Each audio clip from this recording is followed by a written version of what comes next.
तो फील्ड का लैग्रांजियन क्यों निकालते हैं हम लोग? फील्ड के बारे में अभी हम बट बात नहीं कर रहे हैं, जब फील्ड में आएंगे तो उसका लैग्रेंजियन निकालना पड़ेगा, क्योंकि हमें फील्ड की भी तो इक्वेशन फील्ड चाहिए ना, का जिनको हम फील्ड लैग्रांजियन, इक्वेशन बोलते हैं। तो यहाँ पे हम करेक्ट लोग करेक्ट, तो फील्ड की मतलब इक्वेशन वो टोटल होगा, क्योंकि अभी तो वो ये सर। टोटल हुआ नहीं है। तो सर अभी मेरा अभी केवल मेरा पार्टिकल आया है, ठीक है। और पार्टिकल फील्ड के साथ इंटरैक्ट कर रहा है। लेकिन अभी हम फील्ड को लेकर के नहीं आए हैं, फील्ड इंडिपेंडेंटली, यानी पार्टिकल होता या ना होता तब भी फील्ड का एग्जिस्टेंस था ना, अच्छा ये नहीं सर। था? राइट। सो हम लोग लिखते हैं कि टोटल के लिए आपको पार्टिकल चाहिए, you need a particle, and then you need the interaction, right. और इंटरेक्शन के बाद में आपको चाहिए किसके साथ वो इंटरेक्ट कर रहा है ना, यानी फील्ड। तब जाके ये एक कंप्लीट सिस्टम बनेगा, अदरवाइज ये कंप्लीट नहीं होगा अभी, है ना। Can you understand this? Right, ये sir. Okay, good. So I was telling you that you can write down the overall Lagrangian. You can write down again the total momentum. और total momentum जो अब ये निकल के आ रहा है हमारा, वो आ रहा है P relativistic plus Q by C A। ठीक है, जब ये पार्टिकल फ्री था तब क्या हो रहा था? अगर पार्टिकल फ्री था तो ये हो रहा था P was equal to just P relativistic, okay,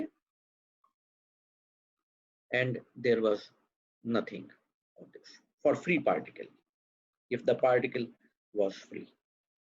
इसका मतलब जब वो पार्टिकल किसी इलेक्ट्रोमैग्नेटिक फील्ड में गया, चार्ज पार्टिकल, तो ये एक एडिशनल मोमेंटम अपीयर हो रहा है, राइट, जो कि पहले नहीं था। यहाँ जब पार्टिकल फ्री था तो ये जीरो था, लेकिन अब ये है, और इसका नाम है इलेक्ट्रोमैग्नेटिक फील्ड का मोमेंटम, यानी फील्ड मोमेंटम आप इसको बोल सकते हैं, राइट। तो this is a new thing, और ये आ कहां से रहा है? ए से आ रहा है। याद रखिए, जो स्केलर पोटेंशियल फाई है वो मोमेंटम में कंट्रीब्यूट नहीं कर रहा है, वो एनर्जी में तो कंट्रीब्यूट करता है लेकिन मोमेंटम में कंट्रीब्यूट नहीं करता। इलेक्ट्रिक फील्ड का कंट्रीब्यूशन यहाँ पे आप देख रहे हैं, तो इस केस में इलेक्ट्रिक फील्ड का कंट्रीब्यूशन क्या है? यहाँ पे इलेक्ट्रिक फील्ड का कंट्रीब्यूशन कुछ नहीं है, मैग्नेटिक फील्ड का कंट्रीब्यूशन है, क्योंकि ए मैग्नेटिक फील्ड से उत्पन्न हो रहा है, तो टोटल मोमेंटम ऑफ दिस। इसलिए जब हम कंजर्वेशन की बात करेंगे तो हम टोटल मोमेंटम के कंजर्वेशन की बात करेंगे।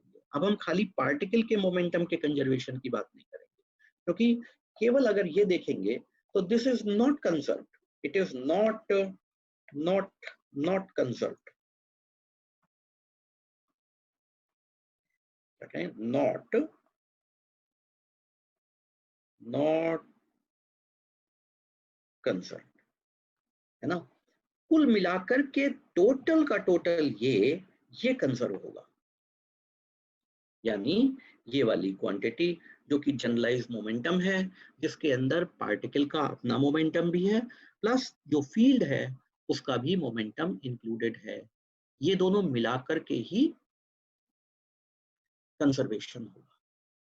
अब सवाल है फोर्स हम किसको बोलेंगे? क्योंकि फोर्स तो हम जानते हैं rate of change of momentum होता है, तो rate of change of momentum का क्या मतलब हुआ? हम सब जानते हैं कि force is what? Rate of change of momentum.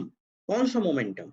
अगर हम इस पूरे को चेंज करते हैं तो इसका मतलब कि इसमें ये भी बैठा हुआ है, इसमें चेंज हो सकता है या इसमें चेंज होगा। किसमें चेंज होगा? टोटल मोमेंटम में चेंज होने के लिए किसमें चेंज होगा? फोर्स क्या करेगा? तो ऐसा हो सकता है कि टोटल मोमेंटम उतना ही रहे, इसमें कुछ चेंज हो जाए और इसमें कुछ चेंज हो, है ना। कंजर्वेशन का यही मतलब है कि उसके जो आंतरिक पार्ट्स हैं, इंटरनल पार्ट्स हैं या कंपोनेंट्स हैं या टर्म्स हैं, उनमें चेंज हो सकता है। जैसे कि ये हो सकता है कि हम ऐसे लिख दें इसको, just right it like this,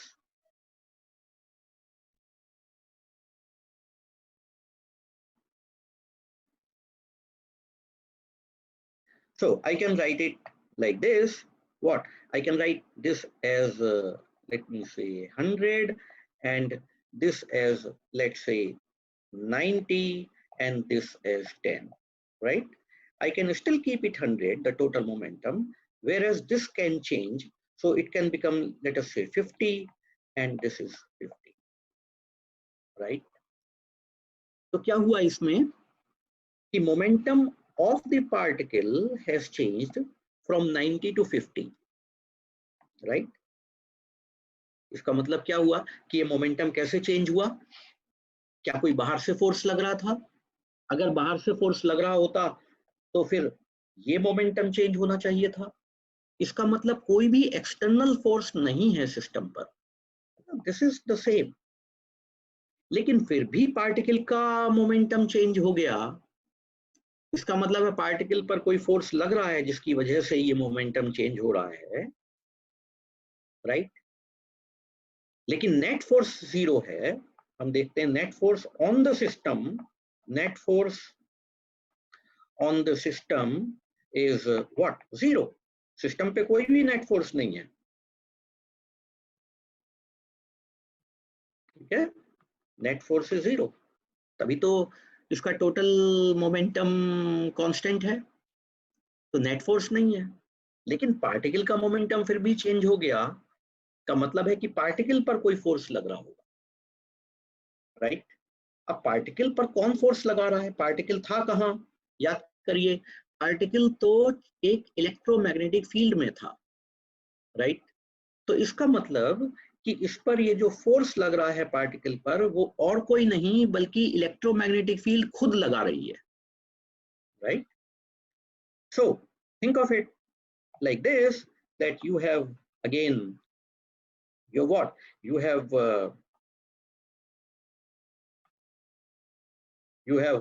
the charged particle, and you have the field, right? So you have the charged particle and you have the field. तो ये जो field है E और B, इलेक्ट्रोमैग्नेटिक के लिए मैं लिख रहा हूँ ये E और B फील्ड, ये फील्ड इस पर फोर्स लगा रही है जिसकी वजह से ये मोमेंटम 90 से चेंज होकर के 50, राइट? ये फोर्स है जिसको हम लॉरेंज फोर्स बोलते हैं, फील्ड के द्वारा चार्ज पर लगाया गया फोर्स। लेकिन ये कहानी इतनी ही नहीं है, क्योंकि ये कह रहा है कि टोटल मोमेंटम 100 है अभी भी।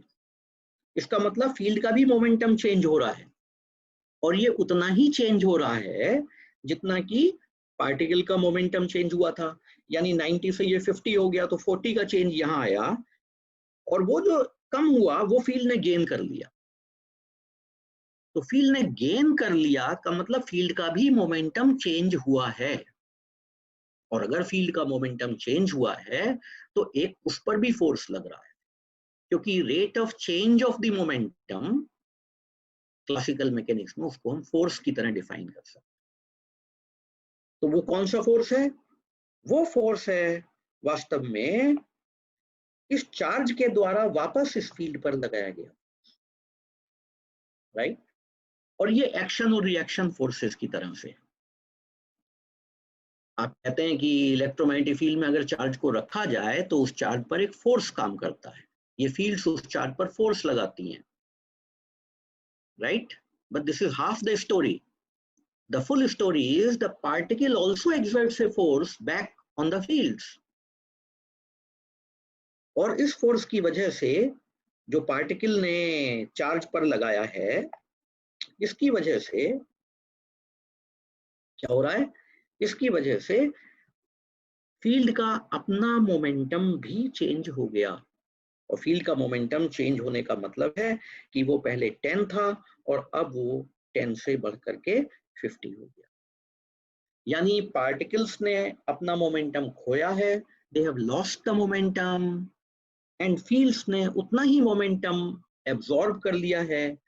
तो this is very interesting thing कि ये दोनों जो चेंजेस ऑफ मोमेंटम हुए हैं, ये चूंकि सर्टेन टाइम के अंदर हुए होंगे, तो इसलिए दे आर लाइक फोर्स। इस वाले फोर्स को हम लॉरेंट फोर्स की तरह आइडेंटिफाई कर लेते हैं, और अभी हम इसी की फील्ड इक्वेशन, इसी की इक्वेशन ऑफ मोशन निकालेंगे, तो क्या बी चेंज होगा? एंड बी ए चेंज मे होगा, B change. A, only A can change, right? Only the potential can change.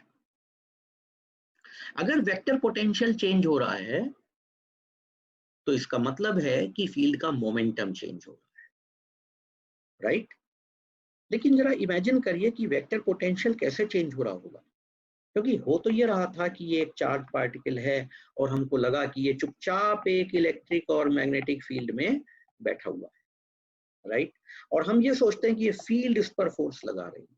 Very good, ये फोर्स आपको पता है, लॉरेंट फोर्स, जो कि मैंने अभी बताया, ठीक है। लेकिन हमें पता चला कि इलेक्ट्रोमैग्नेटिक फील्ड्स का भी मोमेंटम चेंज हो रहा है। इसका मतलब वापस ये जो है चार्ज, ये इस फील्ड पर भी फोर्स लगा रहा है, और वो फोर्स ये चेक किया जा सकता है कि वो इक्वल एंड ऑपोजिट है। इक्वल एंड ऑपोजिट होने के कारण ही एक्शन रिएक्शन लॉ यहाँ फॉलो हो रहे हैं, ठीक है। अब फील्ड कोई पार्टिकल जैसी चीज तो है नहीं, बिंदु की चीज, क्योंकि इन्फिनिट डायमेंशनल ऑब्जेक्ट होता है। मैं फील्ड की बात आपसे करूंगा आगे के लेक्चर्स में, लेकिन फील्ड्स का मतलब होता है infinite dimensional object. It is not like a point. तो हम ऐसे नहीं कह सकते है क्यू और ये दूसरा पार्टिकल है क्यू, इसने इस पर फोर्स, इसने इस पर फोर्स लगाया, तो बदले में इसने इस पर फोर्स लगाया, राइट? तो वी कैन नॉट से दिस, क्योंकि ये पार्टिकल के केस में वैलिड है, लेकिन यहाँ कैसे वैलिड होगा? So this is a very interesting conundrum. ये एक अच्छी पहेली है, and you try to think over it, कि fields can exert a force on the particle, charge particle, and change its momentum. But what we have just learned is that the particle also changes the momentum of the fields. और ये momentum, जैसा कि अभी हमने देखा था कि कितना होता है, it is Q by C and A, right? A, तो आप A को रिकॉग्नाइज करिए, ठीक है ना? A, now Q by C तो कांस्टेंट हो ही गया, इनटू A आप लिखेंगे, तो A जो है यही फील्ड के मोमेंटम को डिसाइड करेगा, राइट? तो फिर से जरा इसको देखिए कि ये पार्टिकल यहाँ पे रखा हुआ है, इस पे फोर्स लगा, पार्टिकल के कारण ए कैसे चेंज हो जाएगा? ए यहाँ का पोटेंशियल है, इस जगह का पोटेंशियल है, राइट? और वो पोटेंशियल फील्ड के कारण है, बिकॉज ये होता है क्या, B इज इक्वल टू, हम सब जानते हैं B is equal to curl of A, right? तो वेक्टर पोटेंशियल जो है वो फील्ड की वजह से प्रोड्यूस हुआ है, राइट? अब ये पार्टिकल खुद उस वेक्टर पोटेंशियल को कैसे चेंज कर सकता है, कैसे टोटल चेंज हो सकती है? तो उसके लिए मैं आपको एक प्रॉब्लम छोटी सी दे रहा हूँ, ये आप अपने आप ट्राई करिएगा कि when you find out the total force on the system, right? So total force is del P by del T, and this will become what? Capital P तो अभी आपको पता ही है कि वो क्या होने वाला है। कैपिटल P है d by dt of P relativistic plus d by dt of the field momentum, क्योंकि फील्ड का मोमेंटम चेंज हो रहा है, एंड फील्ड का मोमेंटम है Q by C A, right? ये फोर्स है जो कि पार्टिकल पर है, on the particle, on the particle यानी charge particle, due to the fields. और ये वाला फोर्स है force on the fields, on the fields. अब फील्ड्स चूंकि किसी एक पॉइंट की तरह तो होती नहीं है, तो इसलिए हम उसको पॉइंट की तरह नहीं बना सकते, on what, on field, right this. तो इसको जरा सा कैलकुलेट करना है कि ये कितना आएगा, ये कितना आएगा ये force, you have to find this. Now one can find this when you take the derivative of A, ठीक है, with respect to time. A का टाइम के रिस्पेक्ट में डेरिवेटिव आपको लेना है और इसको कैलकुलेट करना है। और जब आप डेरिवेटिव ले रहे हैं ए का, तो you have to be conscious, or rather cautious also, about the fact that this is dA by dt, which is important in this, right? dA by dt, and dA by dt का मतलब है total derivative of A।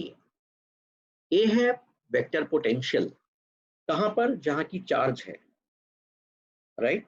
तो फिर से उस picture को आप देखिए कि ये जो है यहाँ पर ये वाला, ये कोई चार्ज है, राइट, और ये फील्ड में रखा हुआ है, तो this is kept in some fields, और यहाँ पे पोटेंशियल है ए। अब हम कह रहे हैं, हम क्या कहते हैं, हम कह रहे हैं कि ये जो पोटेंशियल है ये चेंज हो रहा है, right, and net change in the potential is causing some force on the fields, right? तो कैसे पोटेंशियल चेंज हो सकता है, उसकी मैकेनिज्म आपको समझनी है ना, and you have to tell me how this potential can change.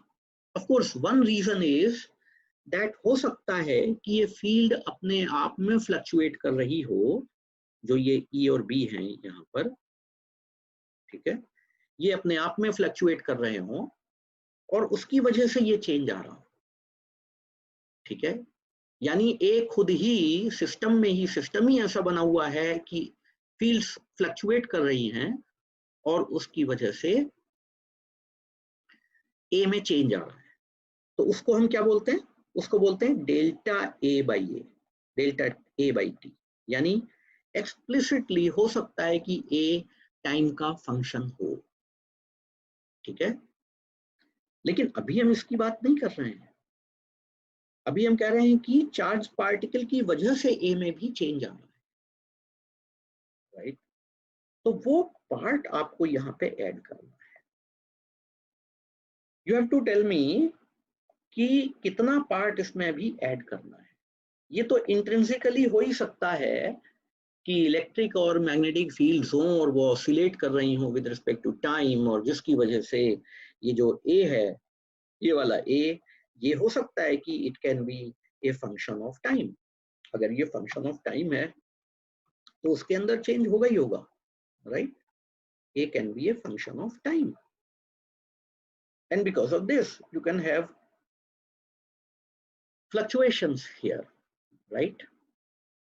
They will also appear kind of the force, but we are not talking of this. We are talking of something else. We are talking of the change in the potential due to this charge, right? So that हम ये समझ सकें कि particle का momentum change हुआ था पिछले example में, ठीक है, याद है, पार्टिकल का मोमेंटम चेंज हुआ था।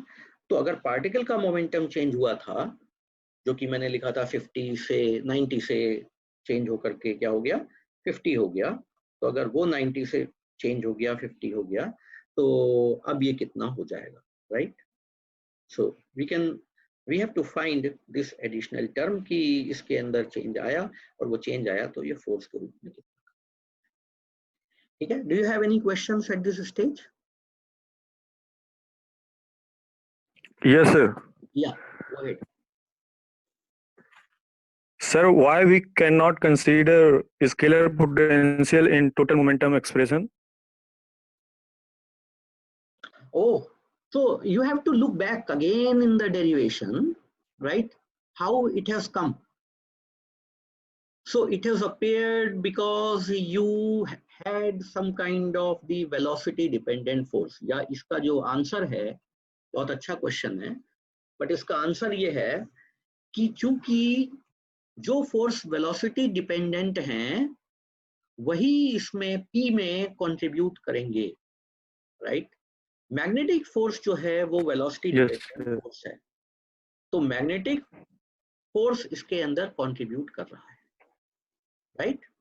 और जो फाई है जो आप कह रहे हैं वो इसमें कंट्रीब्यूट नहीं करेगा, क्योंकि इलेक्ट्रोस्टैटिक फोर्सेस के अंदर वेलोसिटी डिपेंडेंस नहीं होती. Okay, and we can also okay sir. Like this, अगर आप एनर्जी निकालें, चलिए एक एक एक चीज और आप कर लीजिए, and you can actually do it at any stage, you know. हम जरा सा हैमिल्टोनियन निकालने की कोशिश करें, जिसको कि हम लोग टोटल एनर्जी से आइडेंटिफाई करते हैं क्लासिकल मैकेनिक्स. तो वो फिर ऐसे ही हो जाएगा PV माइनस L, और आपको ये सब पता ही है कि P कितना है, V कितना है, L कितना है, वो सारी की सारी चीज आप लिख देंगे यहाँ पर.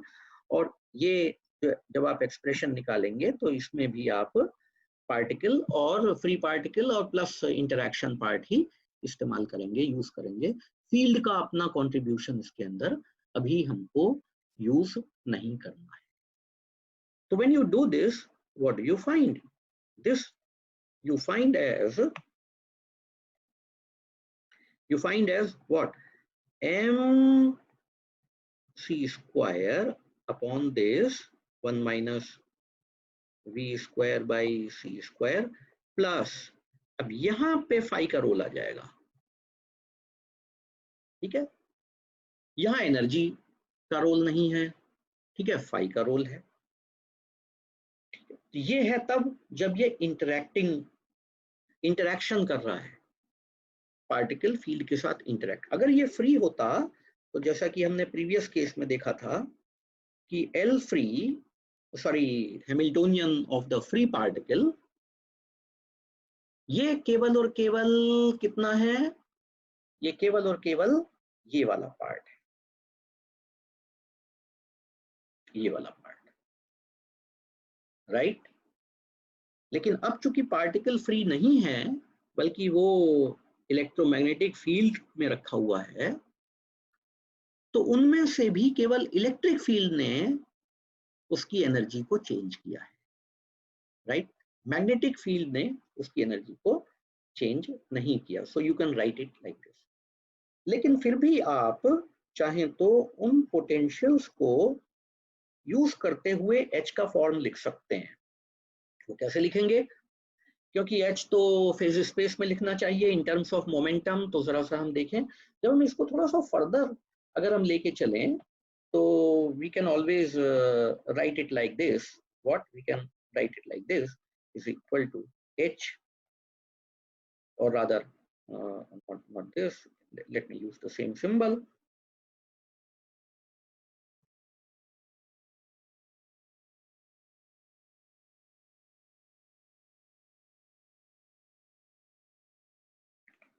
So let me use the same symbol, Hamiltonian, and all this thing comes out to be what? It comes out to be like this. What? M, your famous statement, M square C square plus, बल्कि इसको C नहीं बल्कि 4 कह लीजिए, it is actually 4, M square and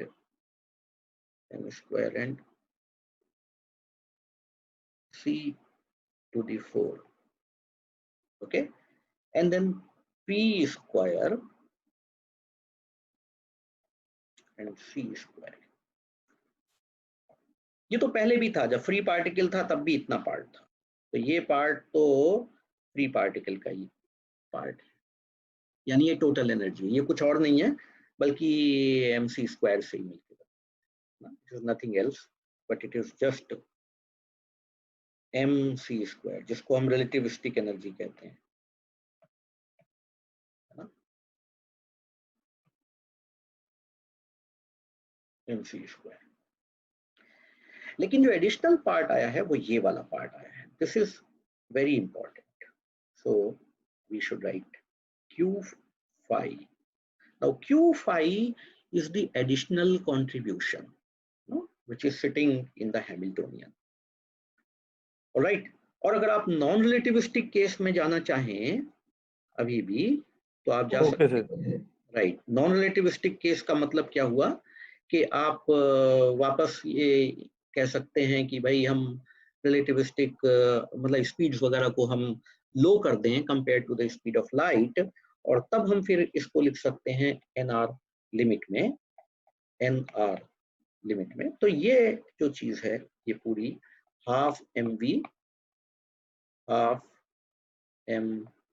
square हो जाएगी and plus ये q phi आएगा।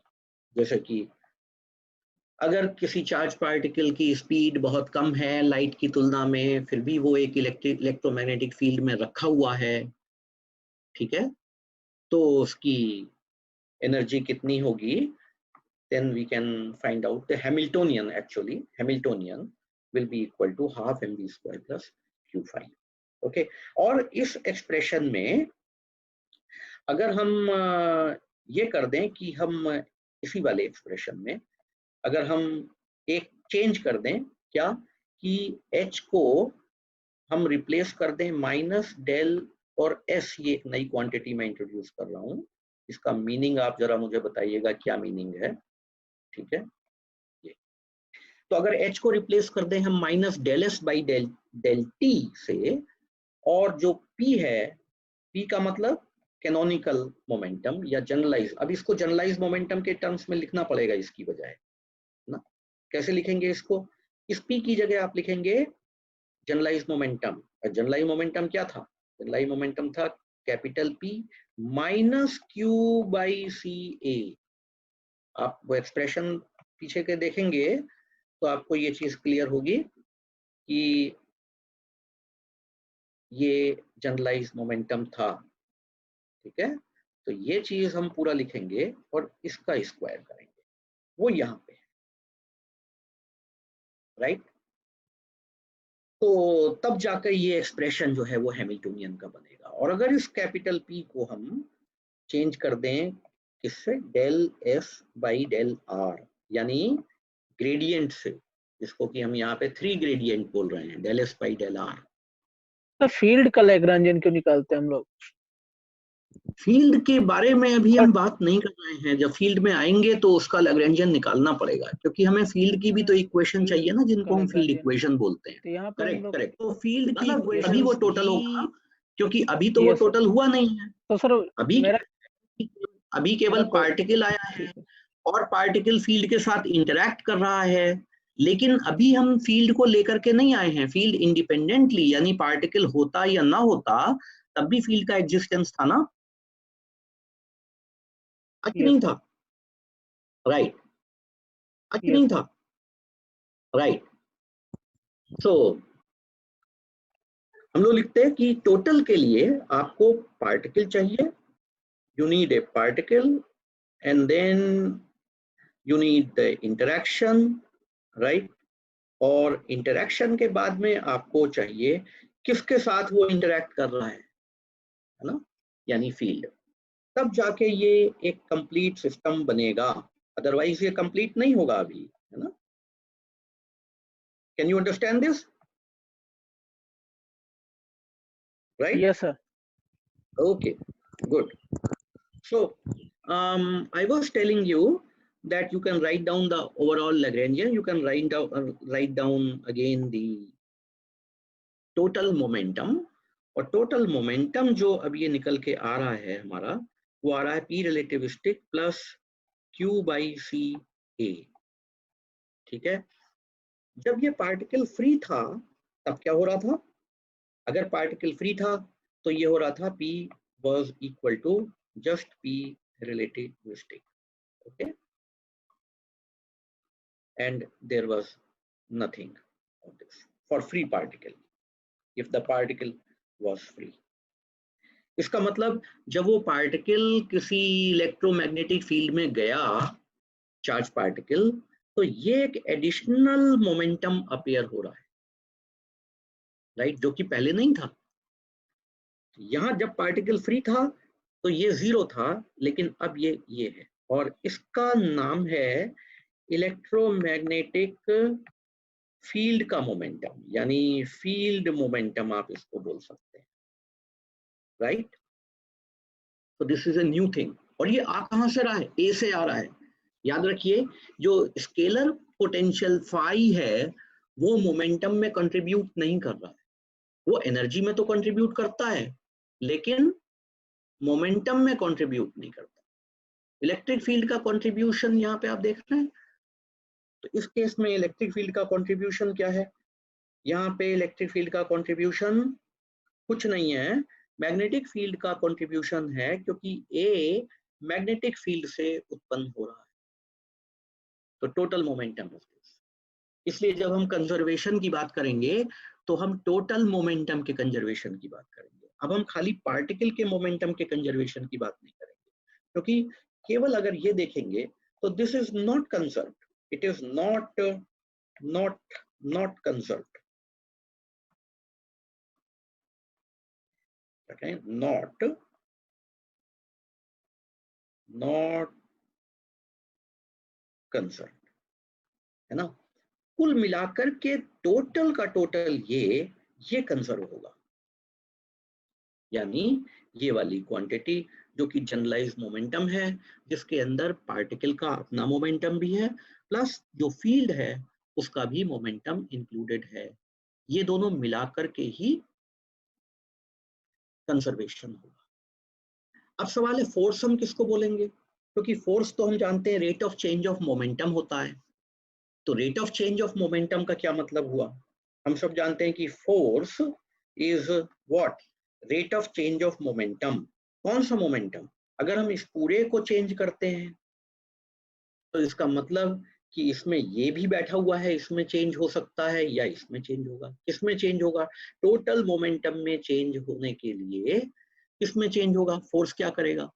तो ऐसा हो सकता है कि टोटल मोमेंटम उतना ही रहे, इसमें कुछ चेंज हो जाए और इसमें कुछ चेंज हो, है ना। कंजर्वेशन का यही मतलब है कि उसके जो आंतरिक पार्ट्स हैं, इंटरनल पार्ट्स हैं या कंपोनेंट्स हैं या टर्म्स हैं, उनमें चेंज हो सकता है। जैसे कि ये हो सकता है कि हम ऐसे लिख दें इसको, just right it like this,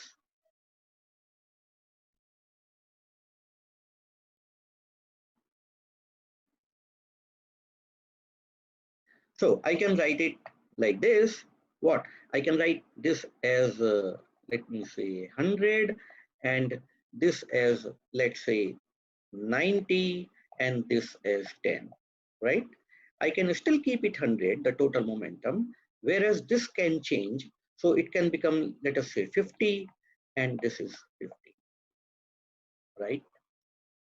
तो क्या हुआ इसमें कि momentum of the particle has changed from 90 to 50, right? इसका मतलब क्या हुआ कि ये मोमेंटम कैसे चेंज हुआ? क्या कोई बाहर से फोर्स लग रहा था? अगर बाहर से फोर्स लग रहा होता तो फिर ये मोमेंटम चेंज होना चाहिए था। इसका मतलब कोई भी एक्सटर्नल फोर्स नहीं है सिस्टम पर, दिस इज द सेम। लेकिन फिर भी पार्टिकल का मोमेंटम चेंज हो गया, इसका मतलब है पार्टिकल पर कोई फोर्स लग रहा है जिसकी वजह से ये मोमेंटम चेंज हो रहा है, राइट? लेकिन नेट फोर्स 0 है। हम देखते हैं net force on the system, net force on the system is what? 0। System पे कोई भी नेट फोर्स नहीं है, ठीक है, नेट फोर्स इज 0, तभी तो इसका टोटल मोमेंटम कांस्टेंट है, तो नेट फोर्स नहीं है। लेकिन पार्टिकल का मोमेंटम फिर भी चेंज हो गया, का मतलब है कि पार्टिकल पर कोई फोर्स लग रहा होगा, राइट? अब पार्टिकल पर कौन फोर्स लगा रहा है? पार्टिकल था कहाँ? याद करिए, पार्टिकल तो एक इलेक्ट्रोमैग्नेटिक फील्ड में था, राइट? तो इसका मतलब कि इस पर ये जो फोर्स लग रहा है पार्टिकल पर, वो और कोई नहीं बल्कि इलेक्ट्रोमैग्नेटिक फील्ड खुद लगा रही है, right? So think of it like this, that you have again your what? You have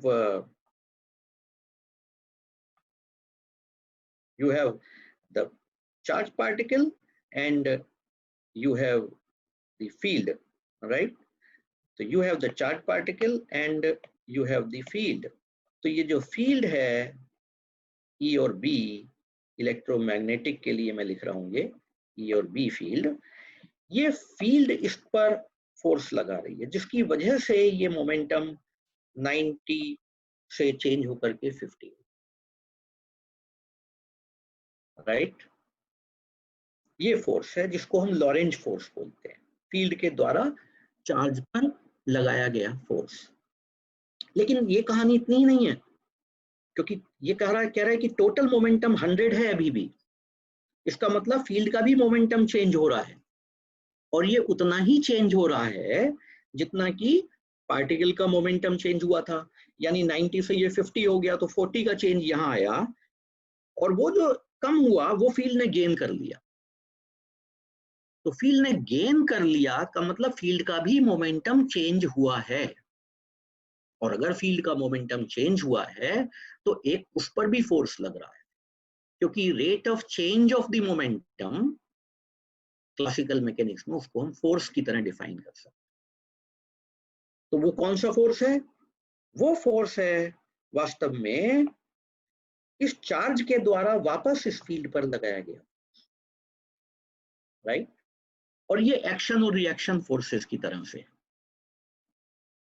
आप कहते हैं कि इलेक्ट्रोमैग्नेटिक फील्ड में अगर चार्ज को रखा जाए तो उस चार्ज पर एक फोर्स काम करता है, ये फील्ड्स उस चार्ज पर फोर्स लगाती हैं, right? But this is half the story. The full story is the particle also exerts a force back on the fields. और इस फोर्स की वजह से जो पार्टिकल ने चार्ज पर लगाया है, इसकी वजह से क्या हो रहा है? इसकी वजह से फील्ड का अपना मोमेंटम भी चेंज हो गया, और फील्ड का मोमेंटम चेंज होने का मतलब है कि वो पहले 10 था और अब वो 10 से बढ़ करके 50 हो गया। यानी पार्टिकल्स ने अपना मोमेंटम खोया है, they have lost the momentum, and fields ने उतना ही मोमेंटम एब्जॉर्ब कर लिया है। तो this is very interesting thing कि ये दोनों जो चेंजेस ऑफ मोमेंटम हुए हैं, ये चूंकि सर्टेन टाइम के अंदर हुए होंगे, तो इसलिए दे आर लाइक फोर्स। इस वाले फोर्स को हम लॉरेंज फोर्स की तरह आइडेंटिफाई कर लेते हैं, और अभी हम इसी की फील्ड इक्वेशन, इसी की इक्वेशन ऑफ मोशन निकालेंगे। तो क्या B change and B A change may होगा, be changed. A, only A can change, right? Only the potential can change. अगर वेक्टर पोटेंशियल चेंज हो रहा है तो इसका मतलब है कि फील्ड का मोमेंटम चेंज हो रहा है, राइट? लेकिन जरा इमेजिन करिए कि वेक्टर पोटेंशियल कैसे चेंज हो रहा होगा, क्योंकि हो तो ये रहा था कि ये एक चार्ज पार्टिकल है और हमको लगा कि ये चुपचाप एक इलेक्ट्रिक और मैग्नेटिक फील्ड में बैठा हुआ है, राइट? और हम ये सोचते हैं कि ये फील्ड इस पर फोर्स लगा रही है। वेरी गुड, ये फोर्स आपको पता है, लॉरेंज फोर्स, जो कि मैंने अभी बताया, ठीक है? लेकिन हमें पता चला कि इलेक्ट्रोमैग्नेटिक फील्ड्स का भी मोमेंटम चेंज हो रहा है। इसका मतलब वापस ये जो है चार्ज, ये इस फील्ड पर भी फोर्स लगा रहा है, और वो फोर्स ये चेक किया जा सकता है कि वो इक्वल एंड ऑपोजिट है।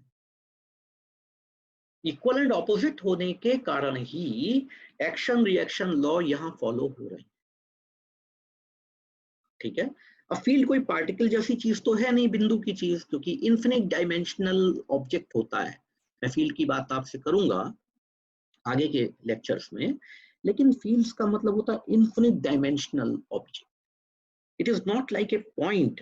तो हम ऐसे नहीं कह सकते है क्यू और ये दूसरा पार्टिकल है क्यू, इसने इस पर फोर्स लगाया तो बदले में इसने इस पर फोर्स लगाया, राइट?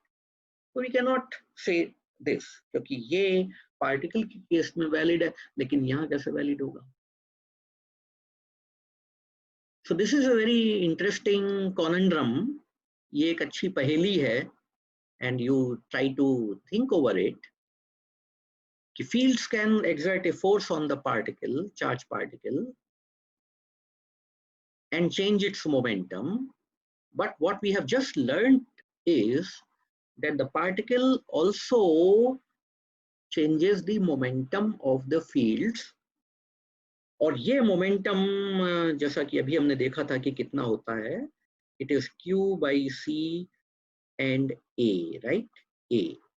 तो आप A को recognize करिए, ठीक है ना? A. Now Q by C तो कांस्टेंट हो ही गया, into A आप लिखेंगे, तो A जो है यही फील्ड के मोमेंटम को डिसाइड करेगा, राइट? तो फिर से जरा इसको देखिए कि ये पार्टिकल यहाँ पे रखा हुआ है, इस पे फोर्स लगा, पार्टिकल के कारण A कैसे चेंज हो जाएगा? A यहाँ का पोटेंशियल है, इस जगह का पोटेंशियल है, राइट? और वो पोटेंशियल फील्ड के कारण है, बिकॉज ये होता है क्या, B इज इक्वल टू, हम सब जानते हैं B is equal to curl of A, right? तो वेक्टर पोटेंशियल जो है वो फील्ड की वजह से प्रोड्यूस हुआ है, राइट? अब ये पार्टिकल खुद उस वेक्टर पोटेंशियल को कैसे चेंज कर सकता है, कैसे टोटल चेंज हो सकती है? तो उसके लिए मैं आपको एक प्रॉब्लम छोटी सी दे रहा हूं, ये आप अपने आप ट्राई करिएगा कि when you find out the total force on the system, right? So total force is del P by del T, and this will become what?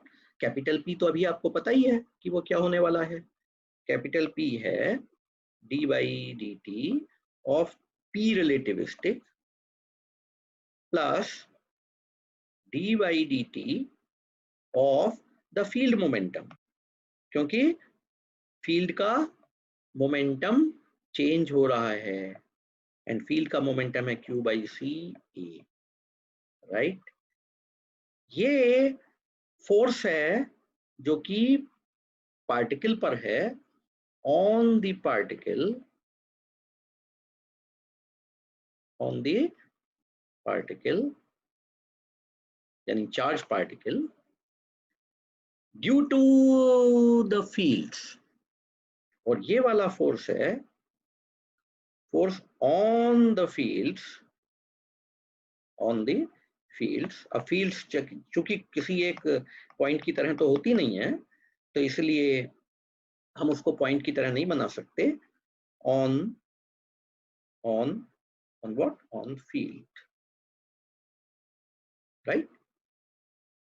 This, तो इसको जरा सा कैलकुलेट करना है कि ये कितना आएगा,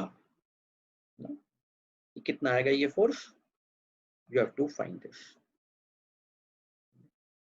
Now one can find this when you take the derivative of A, ठीक है, with respect to time। A का टाइम के रिस्पेक्ट में डेरिवेटिव आपको लेना है और इसको कैलकुलेट करना है, और जब आप डेरिवेटिव ले रहे हैं A का, तो you have to be conscious or rather cautious also about the fact that this is dA by dt, which is important in this, right? dA by dt, and dA by dt का मतलब है total derivative of A। A है vector potential, कहां पर, जहां की charge है, right? तो फिर से उस पिक्चर को आप देखिए कि ये जो है यहाँ पर ये वाला, ये कोई चार्ज है, राइट?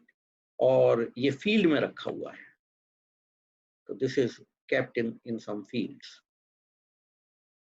और यहाँ पे पोटेंशियल है A। अब हम कह रहे हैं, हम क्या कहते हैं, हम कह रहे हैं कि ये जो पोटेंशियल है ये चेंज हो रहा है, right? And net change in the potential is causing some force on the fields, right? तो कैसे पोटेंशियल चेंज हो सकता है, उसकी मैकेनिज्म आपको समझनी है ना? You have to tell me how this potential can change.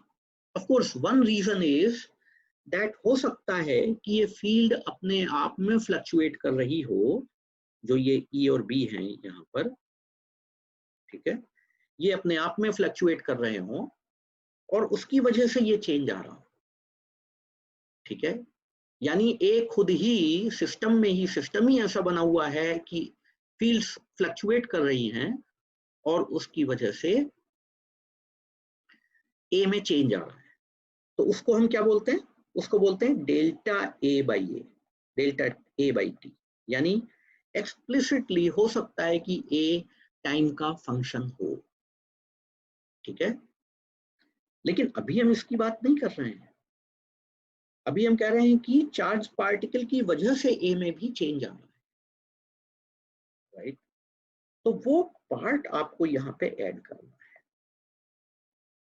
You have to tell me कि कितना पार्ट इसमें अभी ऐड करना है।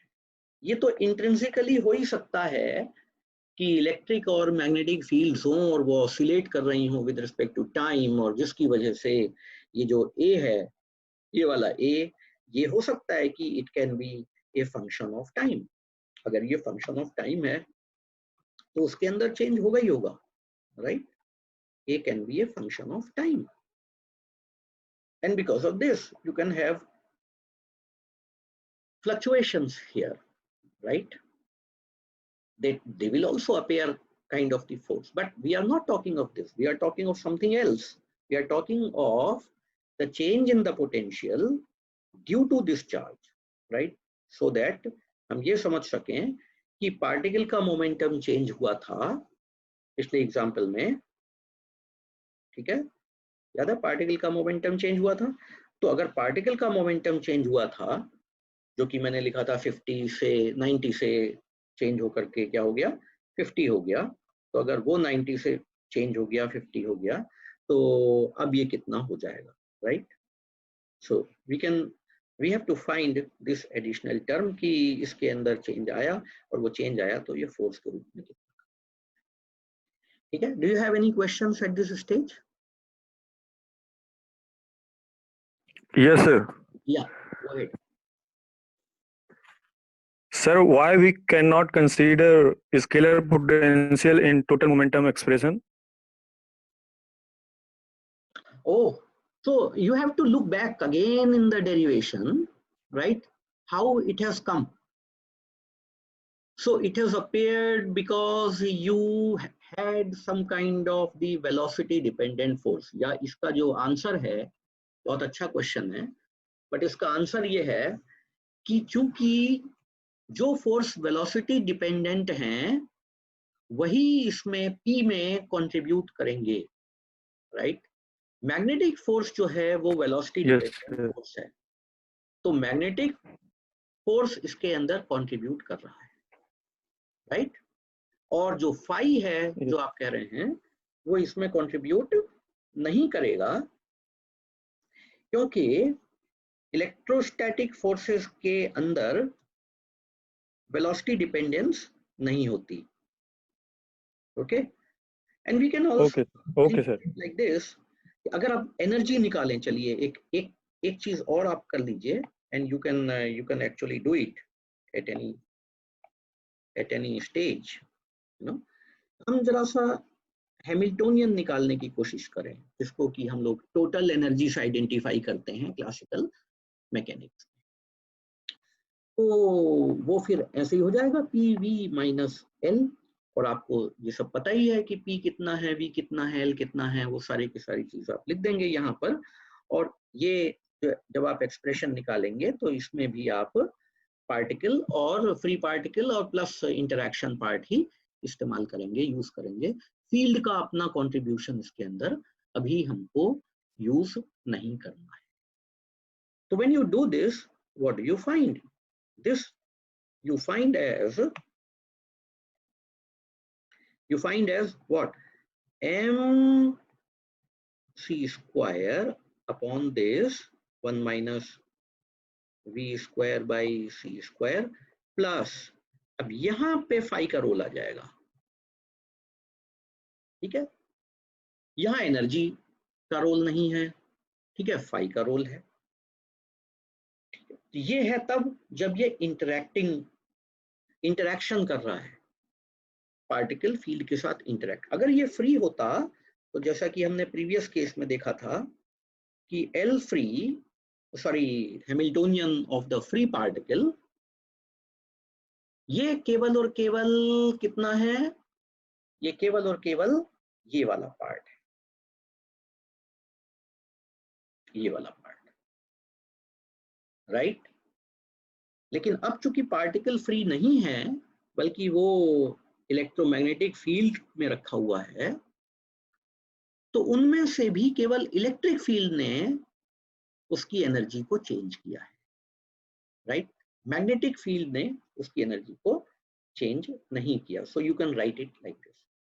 लेकिन फिर भी आप चाहें तो उन पोटेंशियल्स को यूज करते हुए H का फॉर्म लिख सकते हैं। वो कैसे लिखेंगे, क्योंकि H तो फेज स्पेस में लिखना चाहिए इन टर्म्स ऑफ मोमेंटम। तो जरा सा हम देखें, जब हम इसको थोड़ा सा फर्दर अगर हम लेके चलें तो we can always write it like this. What we can write it like this is equal to H, or rather not this, let me use the same symbol.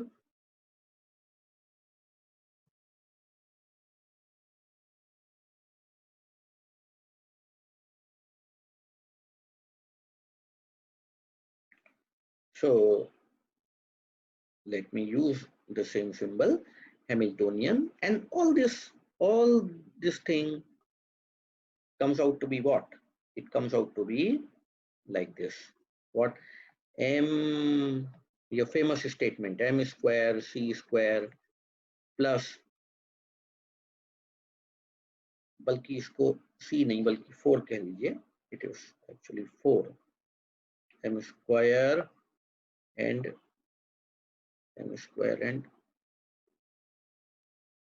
C to the 4, okay, and then P square and C square. ये तो पहले भी था, जब free particle था तब भी इतना पार्ट था, तो ये पार्ट तो फ्री पार्टिकल का ही पार्ट है, यानी ये टोटल एनर्जी, ये कुछ और नहीं है बल्कि mc स्क्वायर से ही मिलकर, it is nothing else but it is just mc square, जिसको हम रिलेटिविस्टिक एनर्जी कहते हैं,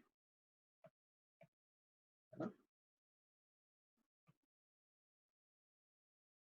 mc स्क्वायर। लेकिन जो एडिशनल पार्ट आया है वो ये वाला पार्ट आया है, this is very important, so we should write q phi. Now q phi is the additional contribution, no, which is sitting in the Hamiltonian. All right.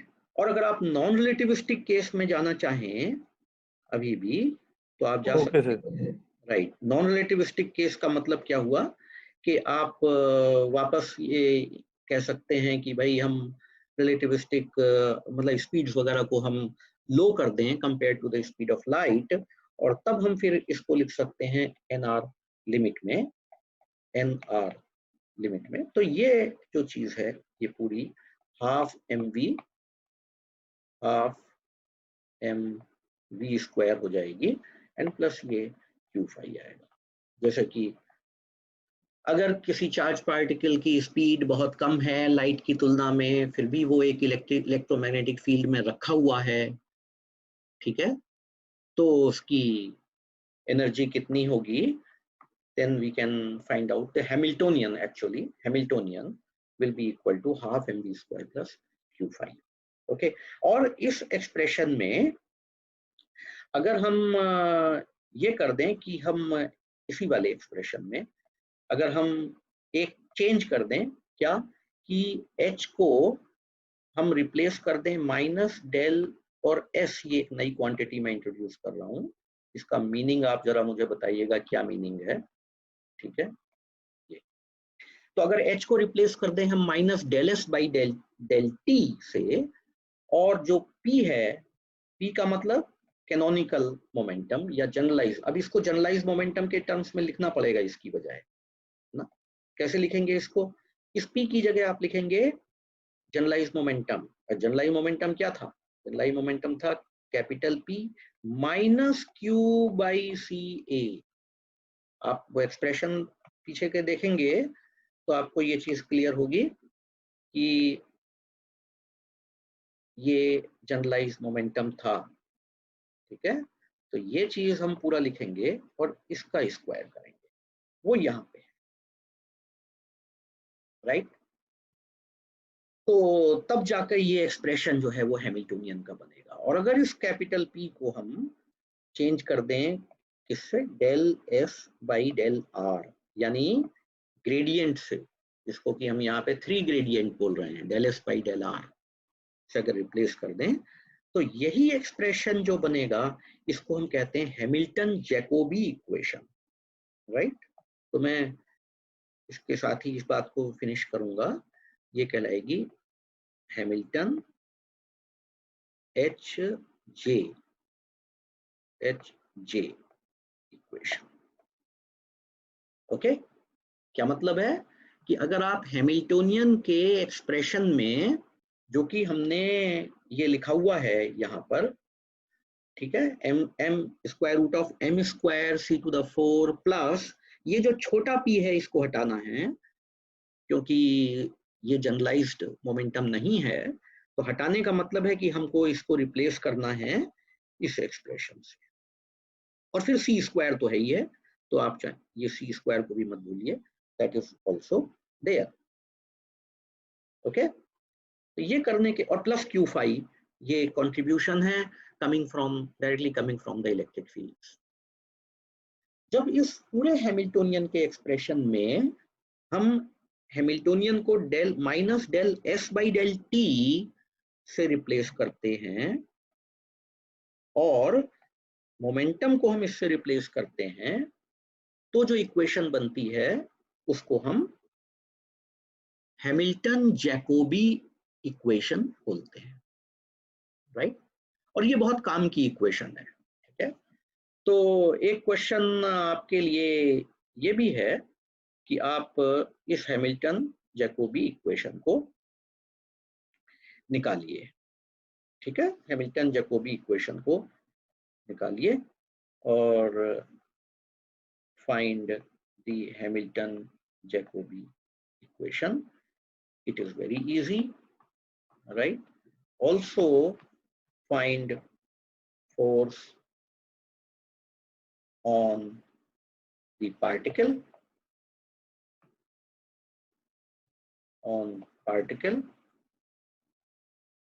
right, which is the Lorentz force, and also find the force on reaction force जो इसका होगा on the fields, ठीक है। Net force system पर कुछ भी नहीं है क्योंकि केवल ये पूरा सिस्टम जो बना हुआ है वो पार्टिकल्स और फील्ड्स का ही सिस्टम है, राइट। तो पार्टिकल्स फील्ड पर फोर्स लगाएंगी, फील्ड पार्टिकल्स पर फोर्स लगाएंगे, और तब आप इन दोनों फोर्सेस को एक्शन रिएक्शन फोर्सेस की तरह से आइडेंटिफाई कर सकते हैं। और तब ये कह सकते हैं कि चलिए उनका, जैसे मैकेनिक्स में हम लोग करते हैं कि एक पार्टिकल दूसरे पार्टिकल पर लगा रहा है, दूसरा पार्टिकल पहले पार्टिकल पर फोर्स लगा रहा है, और अगर उस सिस्टम को पूरे को कंसिडर किया जाए तो उस पर नेट फोर्स 0 है, राइट। उसके सेंटर ऑफ मास पर नेट फोर्स 0 है। सोचिए जरा सा इस तरह से कि ये पार्टिकल इस पर फोर्स लगा रहा है, ये पार्टिकल इस पर फोर्स लगा रहा है, तो अगर आप इसके सेंटर ऑफ मास की बात करें तो उस पर 2 फोर्सेस इस तरह से लग रहे हैं और वो दोनों एक दूसरे को कैंसिल करते हैं, और इस प्रकार से हम कहेंगे कि इंटरनल फोर्सेस आपस में एक दूसरे को कैंसिल कर सकते हैं। यद्यपि क्योंकि एक्शन रिएक्शन फोर्सेस अलग अलग बॉडीज पे लगते हैं तो वो वहां रह करके तो कैंसिल नहीं कर सकते, लेकिन अगर वो बॉडीज किसी सिस्टम का पार्ट है और उसके अंदर जितने भी पार्टिकल्स हैं अगर आप सबको कंसिडर करें तो फिर उनके सेंटर ऑफ मास पर इन फोर्सेस को ट्रांसफर किया जा सकता है, और अकेले जो सेंटर ऑफ मास होगा उस पर आप विचार करते हुए कह सकते हैं कि भाई इसे अगर रिप्लेस कर दें तो यही एक्सप्रेशन जो बनेगा इसको हम कहते हैं हैमिल्टन जैकोबी इक्वेशन, राइट। तो मैं इसके साथ ही इस बात को फिनिश करूंगा। ये कहलाएगी हैमिल्टन एच जे इक्वेशन।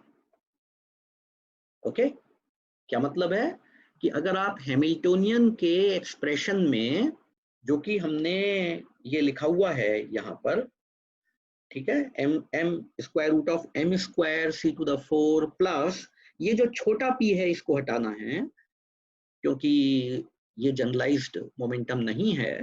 तो हटाने का मतलब है कि हमको इसको रिप्लेस करना है इस एक्सप्रेशन से, और फिर c स्क्वायर तो है ही है, तो आप चाहे ये c स्क्वायर को भी मत भूलिए, that is also there. Okay, तो ये करने के, और प्लस q फाई, ये कंट्रीब्यूशन है directly coming from the electric fields.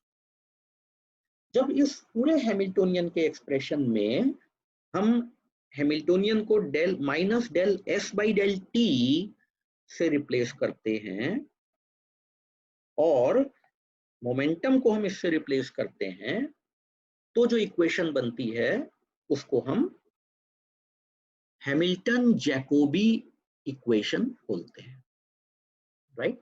और ये बहुत काम की इक्वेशन है, ठीक है।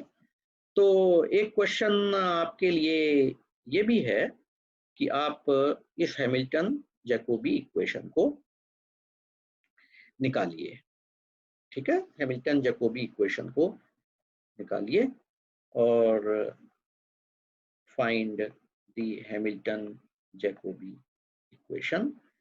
It is very easy, right. Also find force on the particle,